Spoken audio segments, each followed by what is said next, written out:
Welcome to the Explainer. Today, we're cracking open a seriously fascinating ancient text. It lays out this incredibly detailed theological perspective on how the world was created. But here's the thing, it doesn't just tell a story, it actually presents the universe as a grand, deliberate architectural blueprint.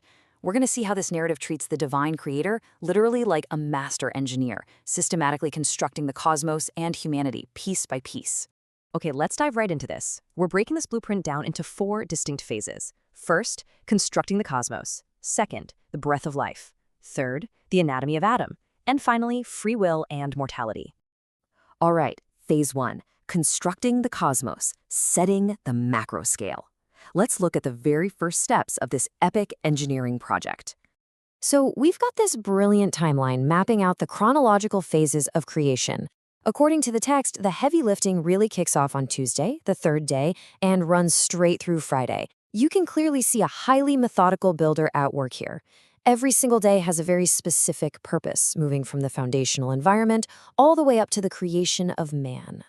Starting with that terrestrial foundation on the 3rd day, the Creator commanded the earth to grow great, fruitful trees, formed hills, and sowed seeds.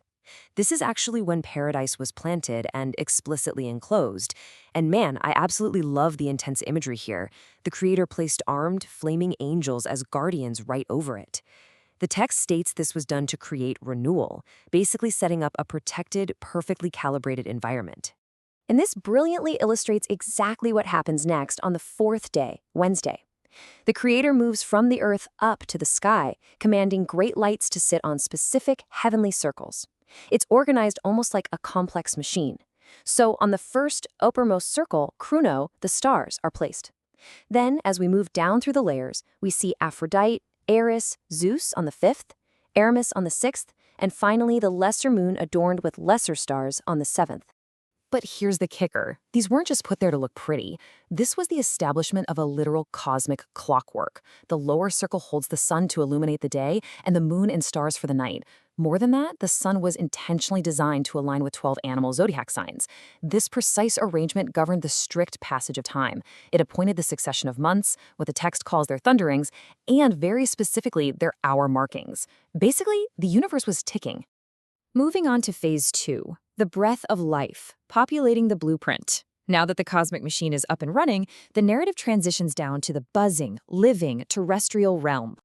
Let's see how this builds on Thursday, the 5th day. The text describes an incredibly rapid, dynamic succession of animal life. First, the sea is commanded to bring forth fishes. Then come feathered birds of many varieties, creeping animals, and four-legged beasts, just crossing the earth. They're made male and female, and most importantly, the text points out that every single soul was breathing the spirit of life. The stage is completely set. Which brings us to phase 3, the anatomy of Adam, assembling the masterpiece. This is where the text gets incredibly analytical as we reach Friday, the 6th day. Interestingly, instead of just speaking a human into existence, the Creator commands his wisdom to literally forge man from an intricate recipe. The text states that man was assembled from exactly 7 consistencies. So humans, in this specific theology, are an engineered blend of highly specific earthly and cosmic materials. Now, what's really interesting about this is how this ancient theology organizes these connections so brilliantly. His flesh comes from the earth, giving the nature of hearing. His blood comes from the dew, giving taste. His eyes are literally forged from the sun, giving sight.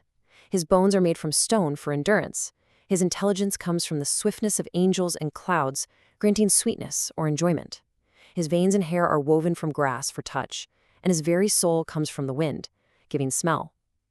You aren't just on the earth in this narrative. You are literally constructed from it. Because of this unique recipe, the text describes humans as this brilliant paradox.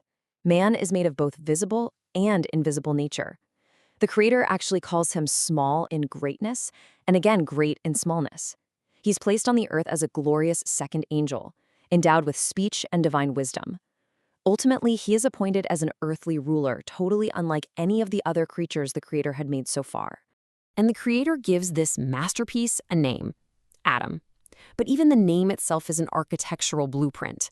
The text explicitly states that his name is derived from the 4 component parts of the world: east, west, south, and north. On top of that, the Creator assigned him 4 special stars. Adam is literally tethered to the fundamental 4 corners of this newly built Earth.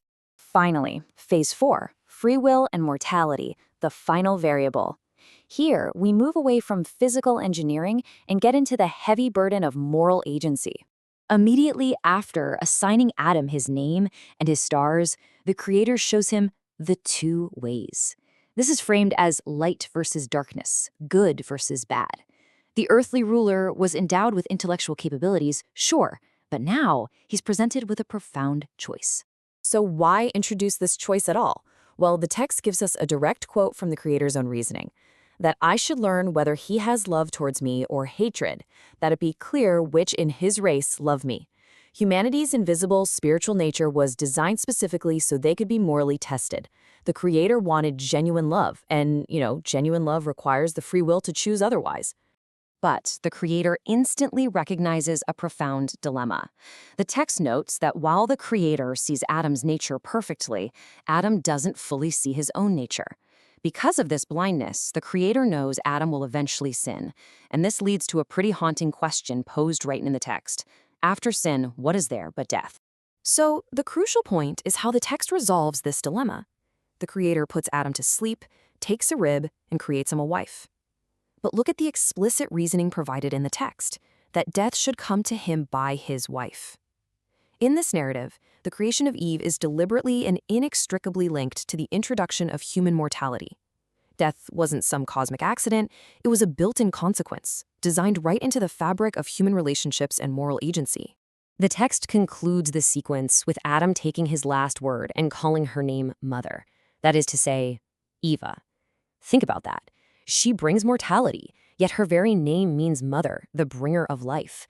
It leaves us with this profound paradox to ponder, how this ancient builder intricately wove together the cosmos, the raw materials of our bodies, the freedom of moral choice, and the intertwined realities of life and death. If we really are engineered from both the dirt and the stars, what choices will we make with our time under the heavenly circles today? Thanks for exploring this amazing text with me, and I'll catch you in the next explainer.